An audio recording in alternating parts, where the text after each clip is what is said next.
What's up, everybody? Welcome back to another episode of Over the Octagon podcast. We're fresh off a pay-per-view UFC 303 with Alex Pereira and Jiří Procházka. There was no shortage of some highlight moments, and we're going to talk about everything right here, right now. If you're not already, don't forget, subscribe to the YouTube channel, hit the thumbs up, like the video, leave us a comment. Let us know what you think your favorite moment or fight from UFC 303 was. Peace. Hey, pussy, are you still there? I actually admire that you can actually be this fake. And like when the TV comes on, how you can just change. You're the scum of the earth. The old doubt to me, I couldn't do it. The old said I couldn't do it. Look at me now. Level there. Cross the pound. Headshot dead. That's it. What's up, everybody? Welcome back to Over the Motherfucking Octagon. Chama.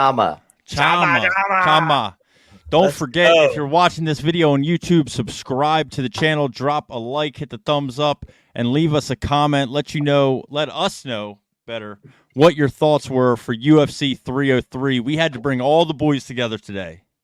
Had to. Oh, yeah, dude, that card was absolutely insane. Start to finish, man.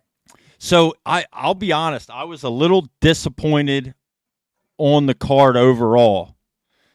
There was just a lot of bullshit, but the main event, Alex Pereira, Jiří Procházka, as advertised, save UFC 300 once when Conor McGregor backs out for a pinky toe injury.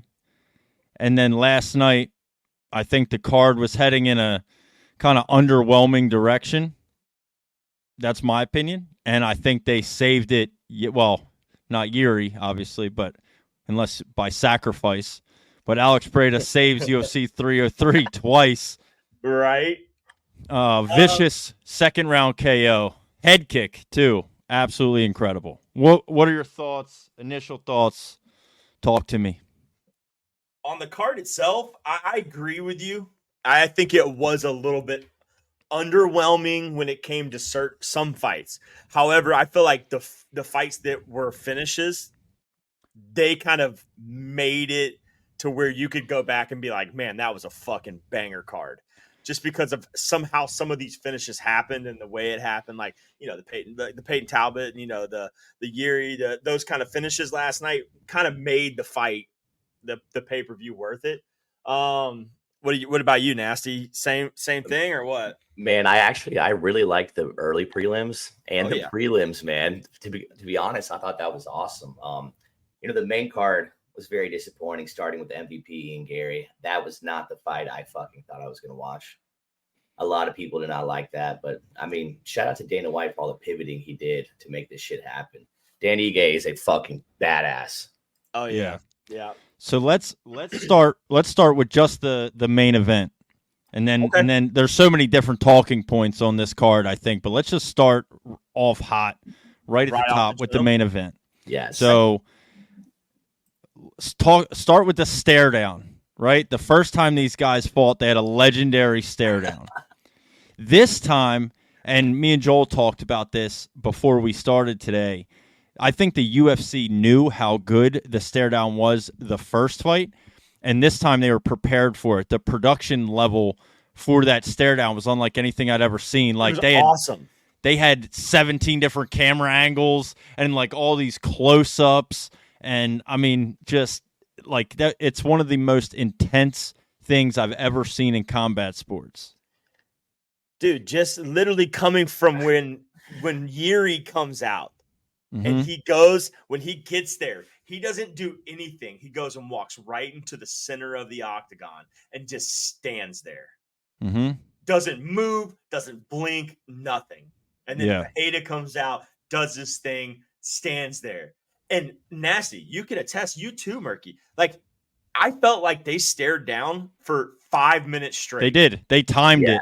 They timed it. It was I think 4 minutes and 55 seconds. That's Neither insane. one of them even blinked.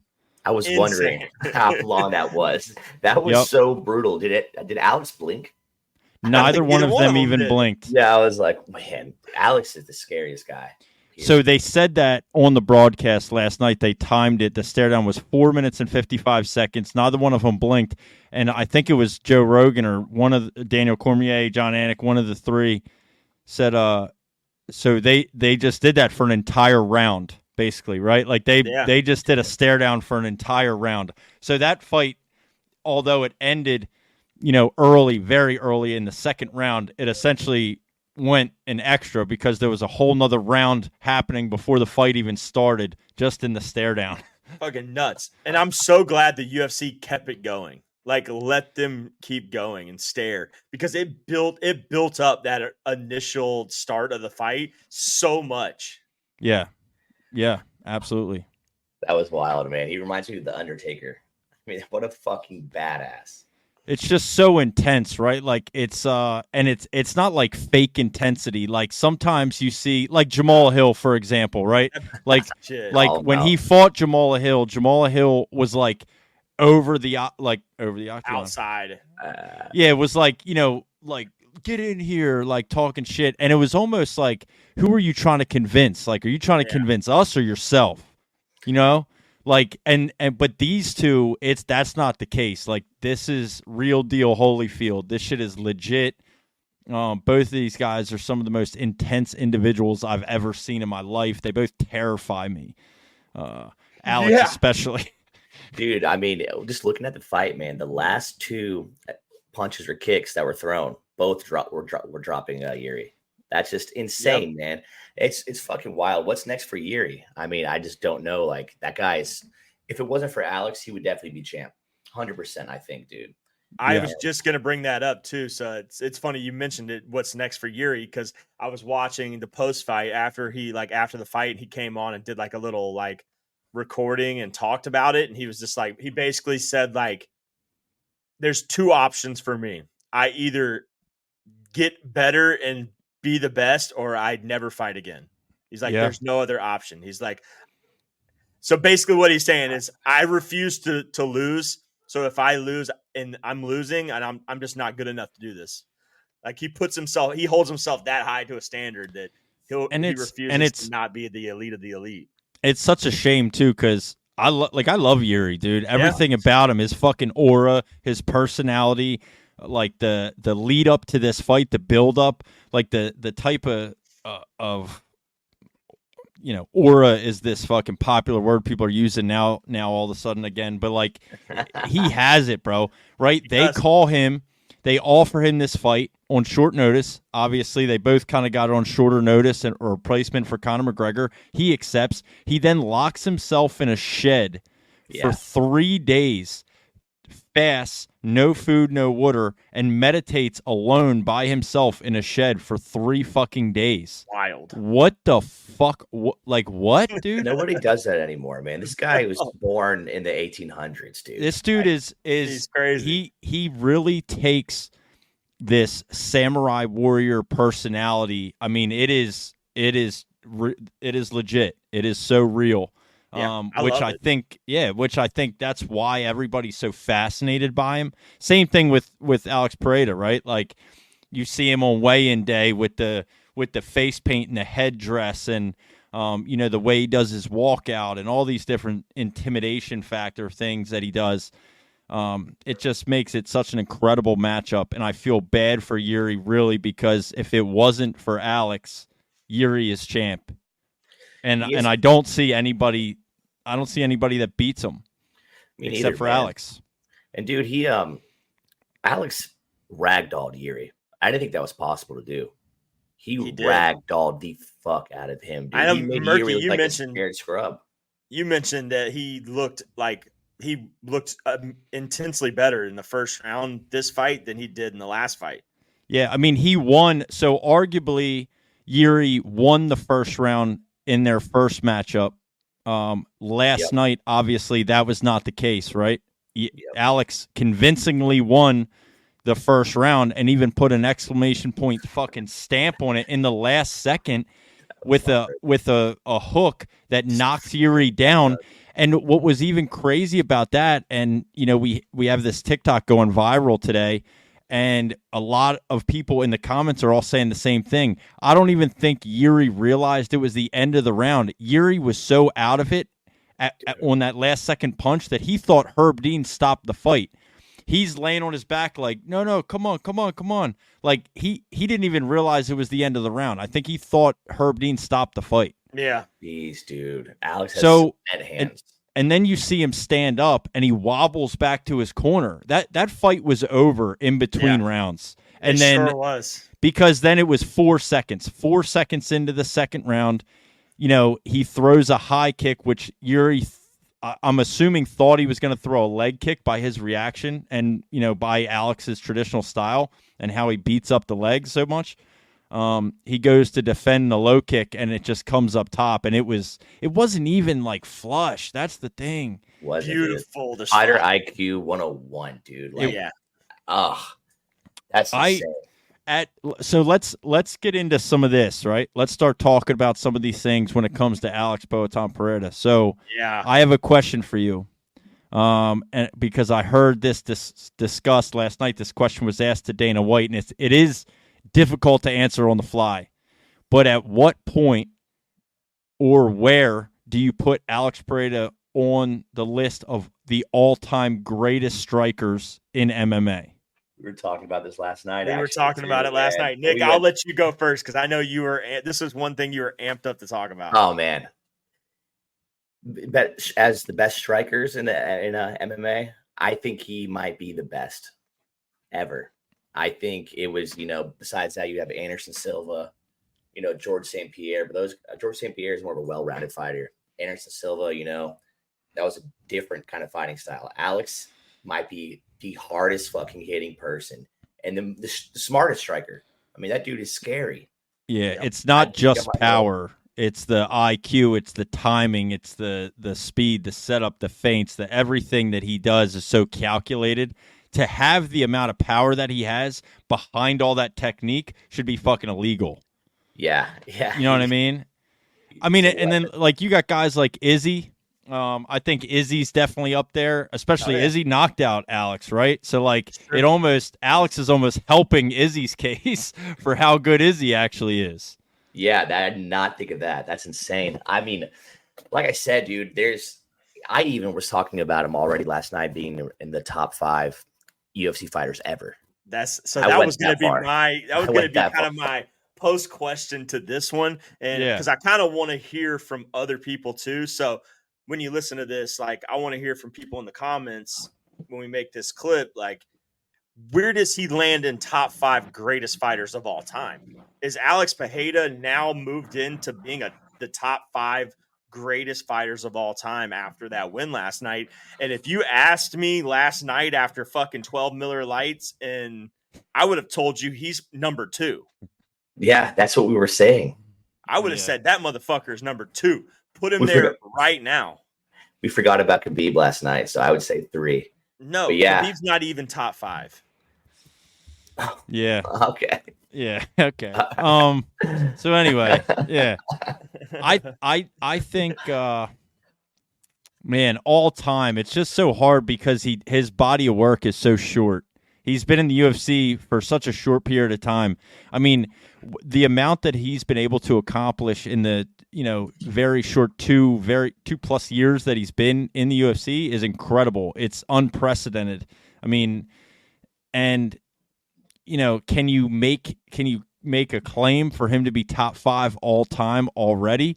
I don't know. I think there's some recency bias in that. I think if he really looked at the longevity of other people's careers, I don't know if he really makes it top 5. I will say this, and maybe this is premature, but it segues us into a different topic. But if he is able to move up to heavyweight at some point and become the UFC's first ever 3-division champion, that alone puts him in top 5 of all time, in my opinion. I think that alone puts him number 1. Yeah. Yeah. I mean, it would be so hard to argue if he went up a weight class and beat if he beat Tom Aspinall, even if he beat Tom Aspinall. But if he beats John Jones, if he moves up and fights John Jones and beats John Jones, sign it. Like, there's no fucking If he- person in the if world he- who I- who well, could and- say and be- otherwise. And because it's not like he's in his prime either, right? Like Alex No. is older as well. So it's not like, oh, well, the guy in his prime beat up an older John Jones. Yep. I mean, yeah, he might beat up an older John may be Jones, younger.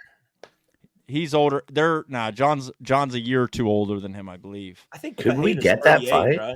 Could we get that fight? Could that I don't happen? know if we're gonna get that fight.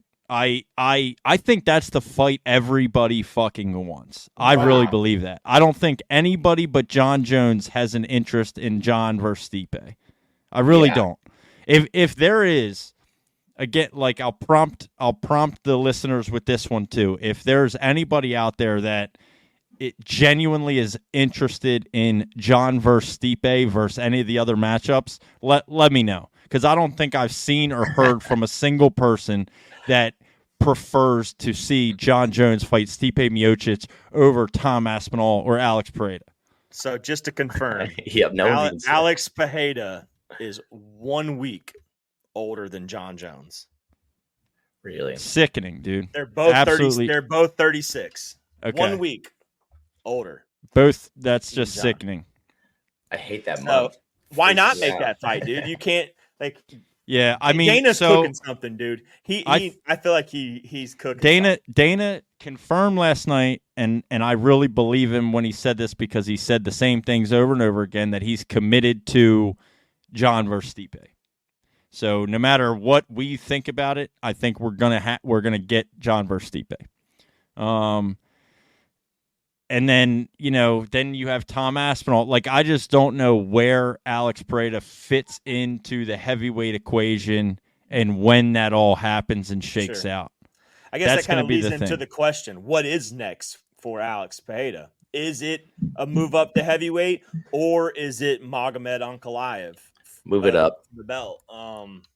Do you run the risk of putting? I mean, I know this sounds soft, but do you run the risk of putting him up against Magomed and kind of ruin the opportunity to have him put on or have him attempt the first ever 3-division champ fight? Because if he loses against Magomed, that's out of the water. Not going to happen. And it's a no-brainer. So dude. do you run the risk of that, of him potentially losing that fight, or do you say, fuck it, this is history, let's fucking do it? Imagine, do I it. mean, there's a crazy thing going on in the sphere upcoming. Well, imagine Dana was like, biggest event ever, fuck it, Alex Pereira, John Jones, out of nowhere. Imagine that shit happens. Just out of nowhere. That's not gonna happen. I know it's not, but just envision that in your brain. I think that I think realistically what's next for Alex Pereira is Magomed. I agree. Think so? Because just timing wise, John and Stipe are going to fight. John Jones, was injured. I don't know that he's even really ready or in a full-fledged camp yet. We don't even have an announcement for when John and Stipe is going to be. There's speculation that it's going to be at the end of the year, October, November, December. You know what I mean? We're in June right now, so almost July. So like Alex isn't going to wait until his next fight potential with John Jones wouldn't be until March of next year, probably at the earliest. Yeah. Right? Like that, and that's not going to happen. Like he's not going to wait. He's not going to wait almost an entire year. So yeah, and as far as the light heavyweight division, like there is no one else besides Magomed. He's beat everybody else. Yep. He's beat Alex. He's beat Jamal Hill. Jamal Hill wants a rematch, but like, I think Magomed's the clear. If the Jamal Hill Alex Pereira fight was closer, I think you could justify a rematch. That fight wasn't close though, so or you could justify Magomed having to fight Jamal Hill.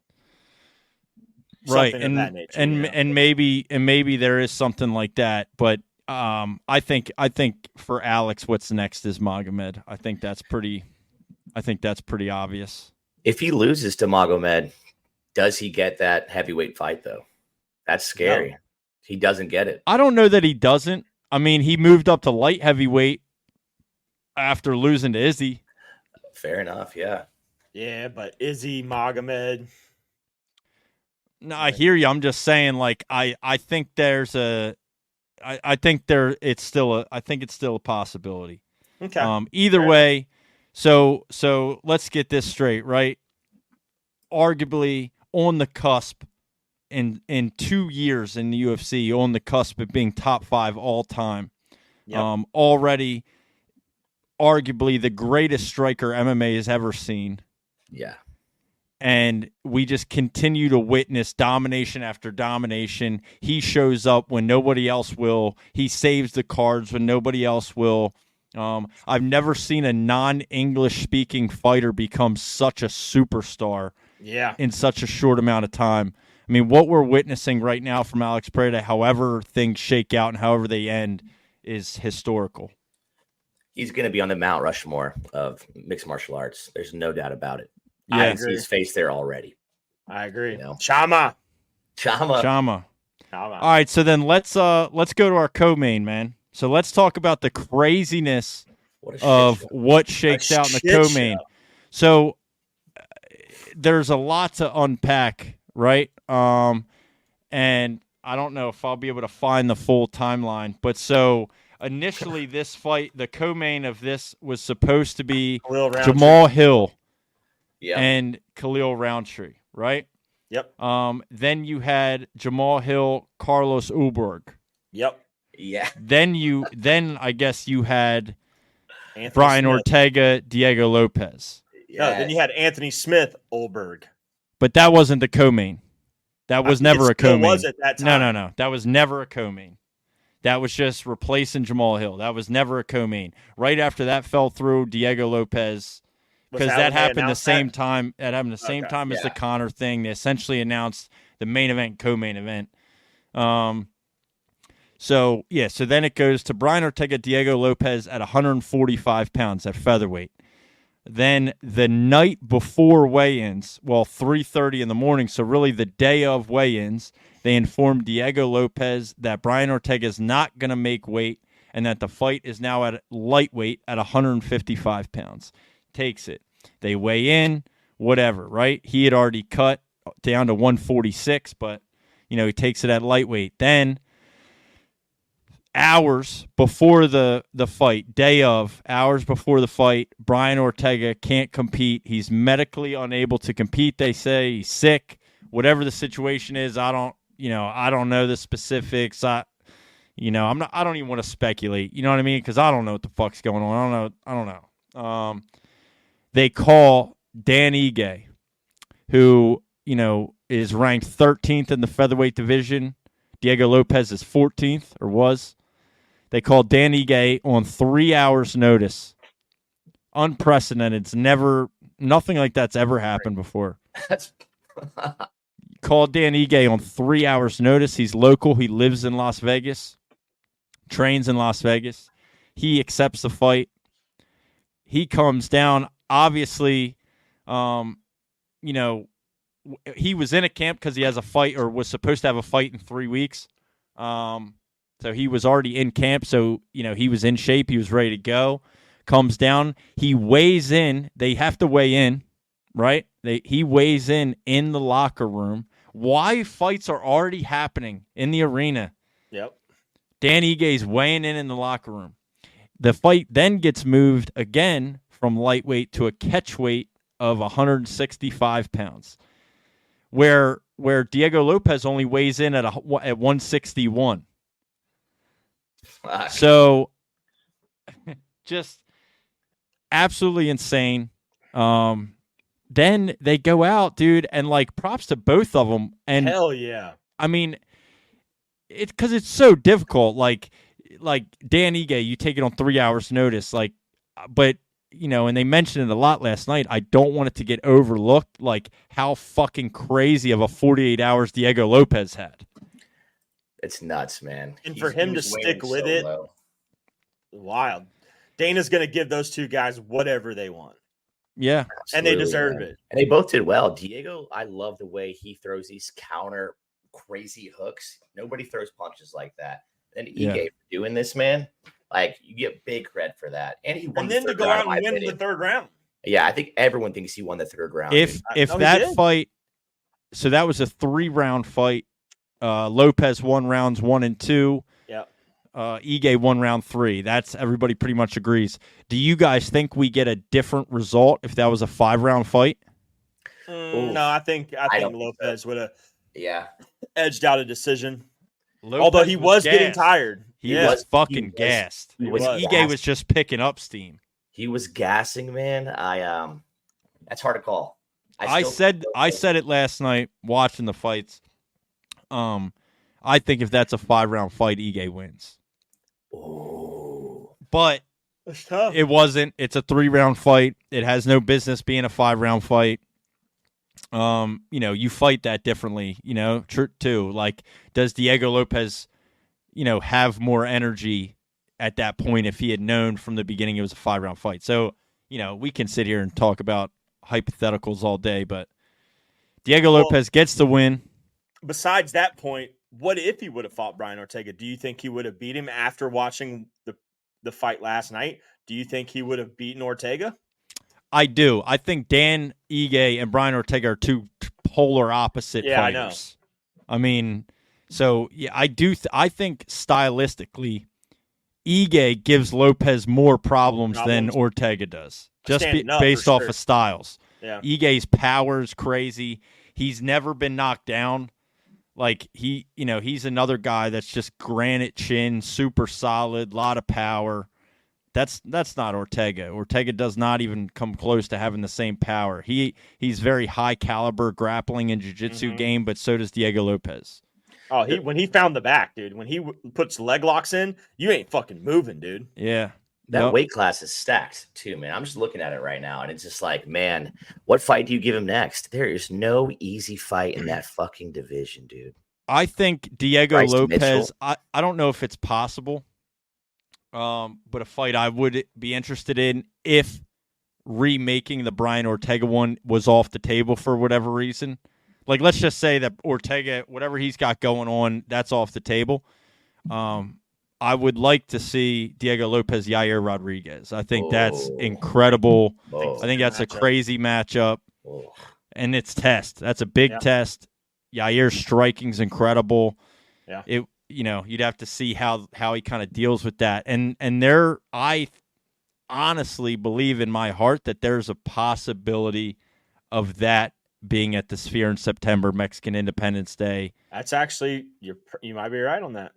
What a fight, dude. We'll see, how that plays out, but I think that would be a fantastic fight to start off the main card at the Sphere in September.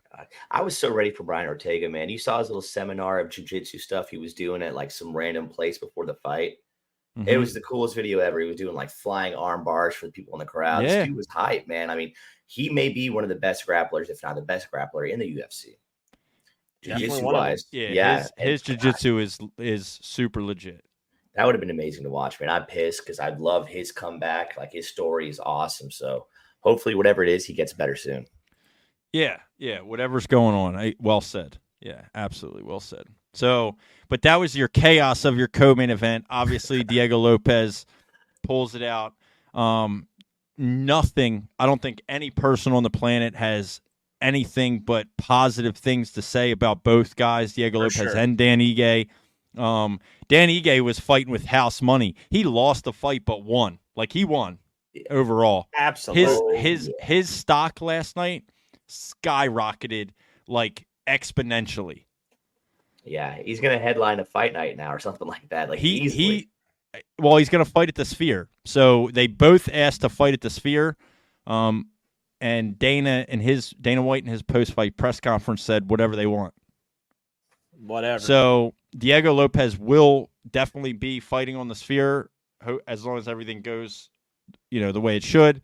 And then, Dan Ige asked for that opportunity as well. And after last night, how do you not give it to him? Agree.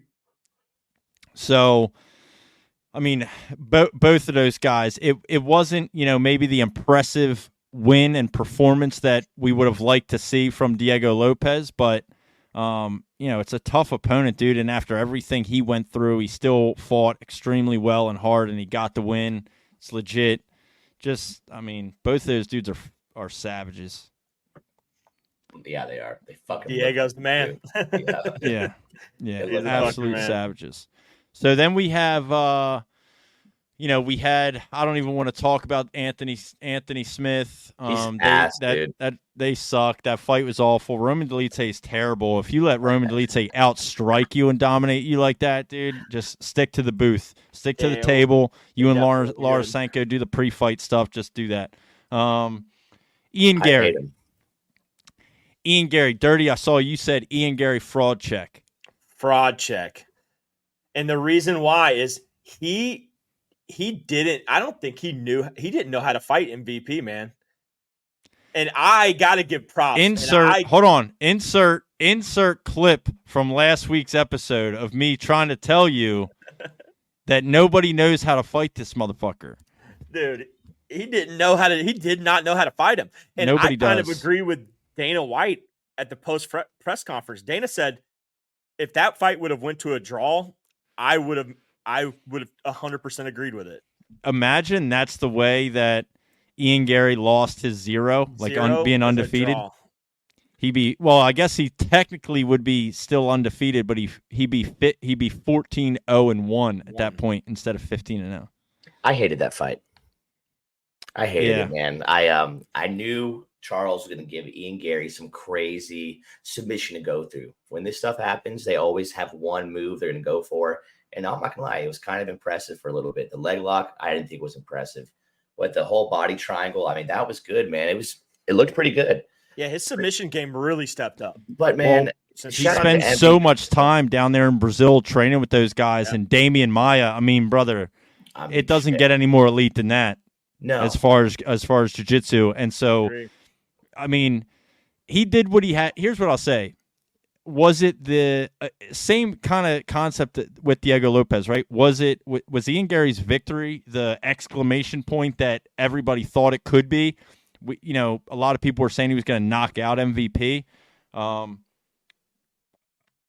Again, dude, if you think he was going to knock out MVP, you haven't watched an MVP fight enough. Like, the dude just moves so crazy. He's a tough fight for anybody. Literally anybody. Yeah. That karate style typically does not work in mixed martial arts. There's very few people that make it work. Wonder Boy's one that makes it work, right? But typically they get out grappled, right? They get wrestled and they get out grappled. MVP has that karate style, but his movement makes even grappling him and taking him down difficult. Because of the way he closes distance, and before you have a chance to shoot on his leg, you're getting punched in the face. He shifts, he switches stances, he's side to side, he's back and forth, he's constantly bouncing. But I don't think it was the exclamation point victory that Ian Gary, said it was going to be, or that people thought it could be. But he definitely showed, a different facet to his game that up until this point in his career, 15 fights in, we've never seen Ian Gary, use jiu-jitsu or grapple the way that he did against MVP, and MVP turns everybody into wrestlers. So, but yeah, I could see it as a draw. I don't think MVP won, so I could see it as a draw or Ian Gary win. Either way, I just hate how I think he outstruck Ian Gary. He did. He definitely outstruck him.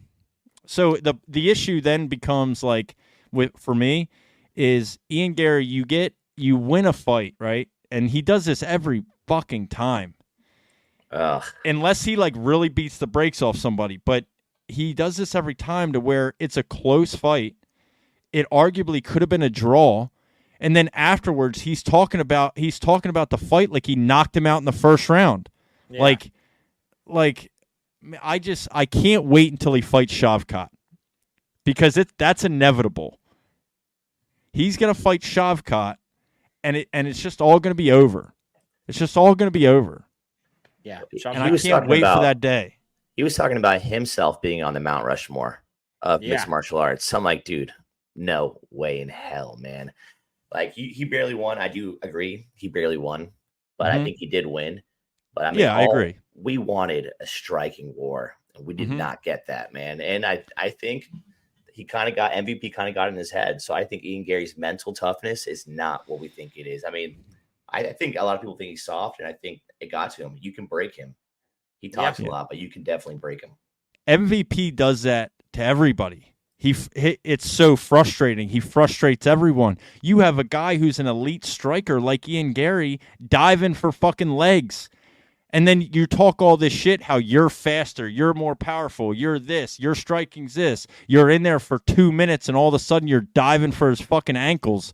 You're doing a crotch sniffing dry hump in the octagon because this man that's 37 years old that you talked how he came from Bellator and how that ain't shit. Now all of a sudden he's piecing you up. He's way faster than you. He hits harder than you. You can't even figure it out. You can't touch him. That speed was unreal. Yeah. And it was obvious immediately that he was quicker. It was. Immediately. It was. All right, so now let's get back. Let's kind of move down the card. We talked about, obviously now we've talked about the Ian Gary thing a good amount.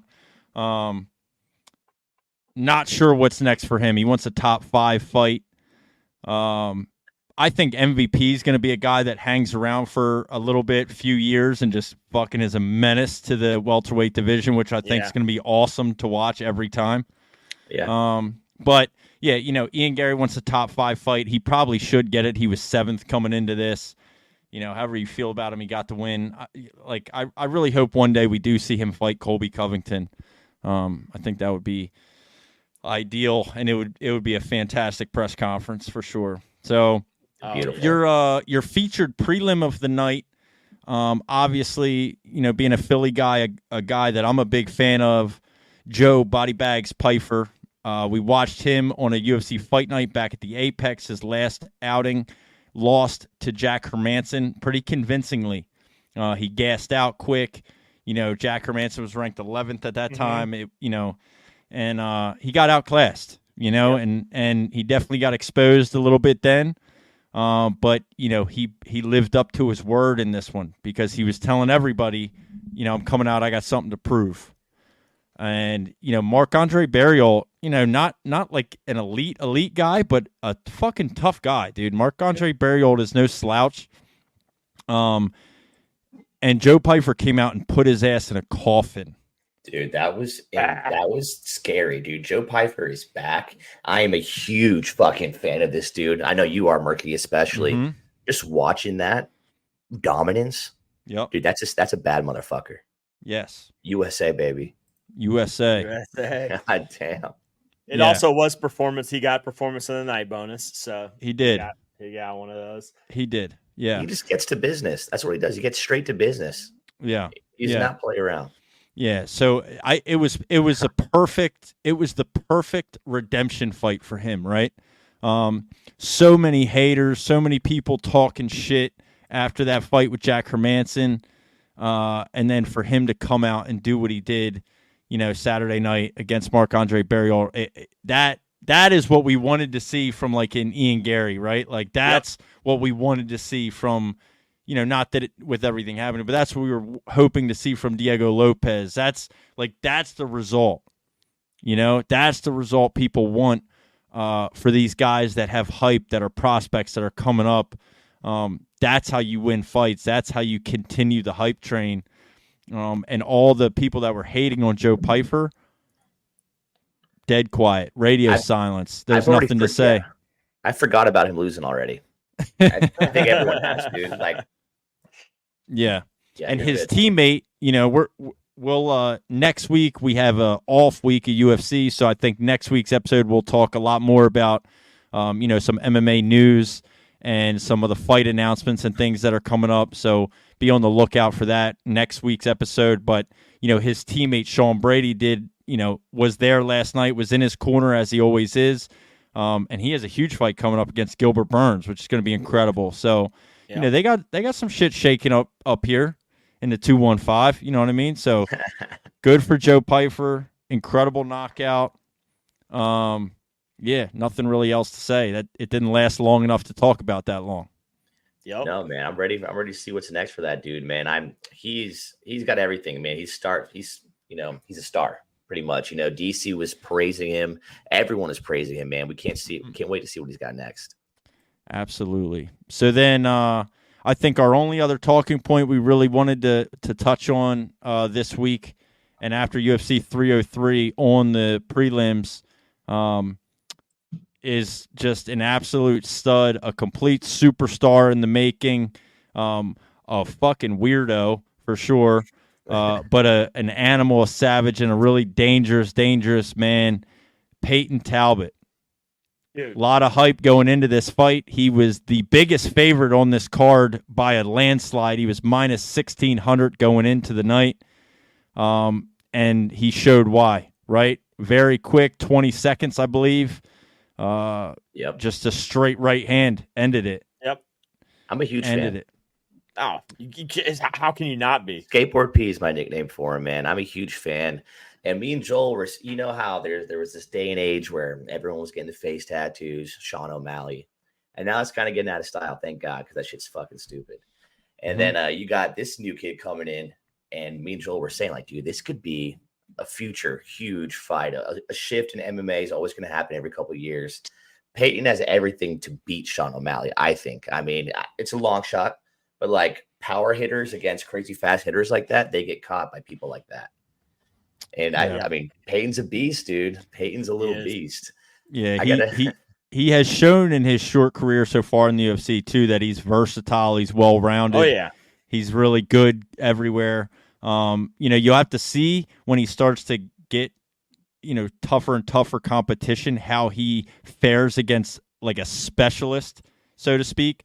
An elite striker or an elite wrestler or grappler or something like that. But I mean, the guys he's fighting right now, leading up into getting into the top 20, the top 15.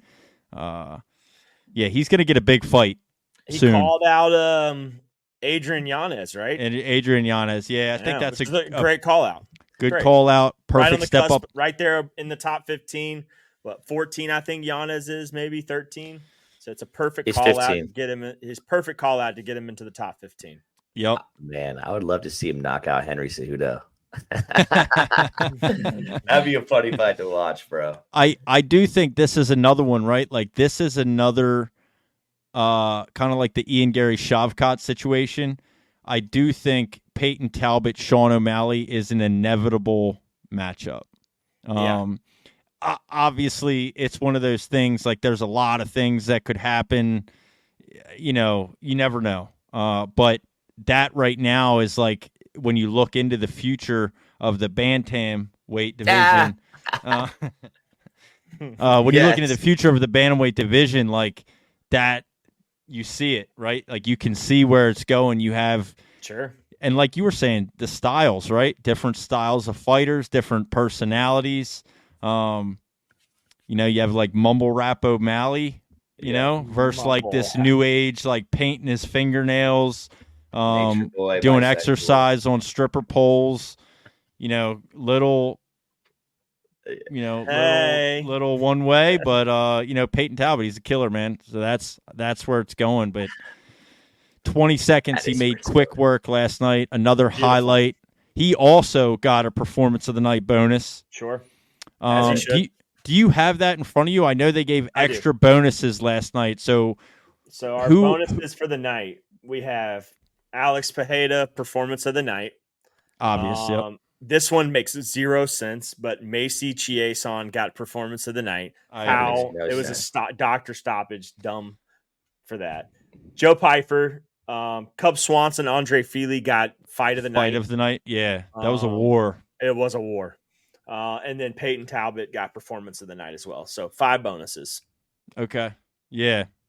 So, I mean, good on them, man. Joe Pyfer, taking home a little extra cheddar. Payton Talbott, collecting another bonus.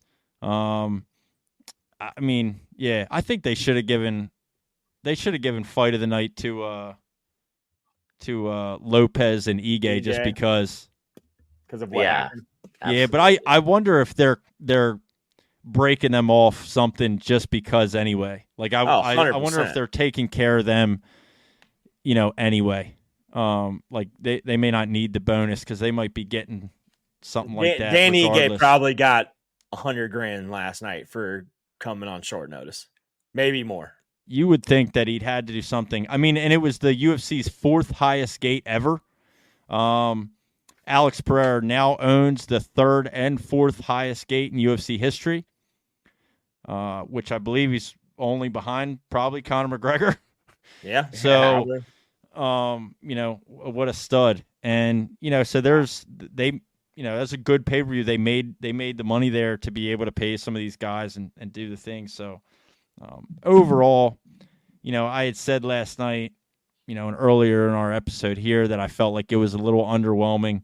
But Joel made a great point. And I actually now, after we've sat here and talked about it for 45 minutes, I tend to agree with you. Like when you look at the highlights of the card, overall it's a fucking W. Just like an it's absolute definitely W. one I'm going to talk about for a while.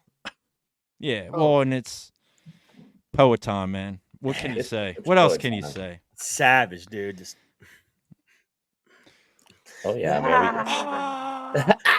Let's go. Let's just end it on that, baby. We'll end it on that. We'll see you guys next week. If you're still listening and you haven't already, you're watching on YouTube, don't forget to hit the subscribe button, hit the thumbs up, like the video, leave us a comment down below. Let us know your favorite part of UFC 303. Ring the bell. Make sure you get notified. We're going to drop another episodes every week like we've been doing for over a year. And, next week we'll get into some MMA news, some fight announcements, some different things. We're going to keep it hot. We're going to be shaking it. Going to do what we do, baby. We're going to do what we do, son. Let's go. Yeah, one last thing, baby. Shama. Let's Shama. go.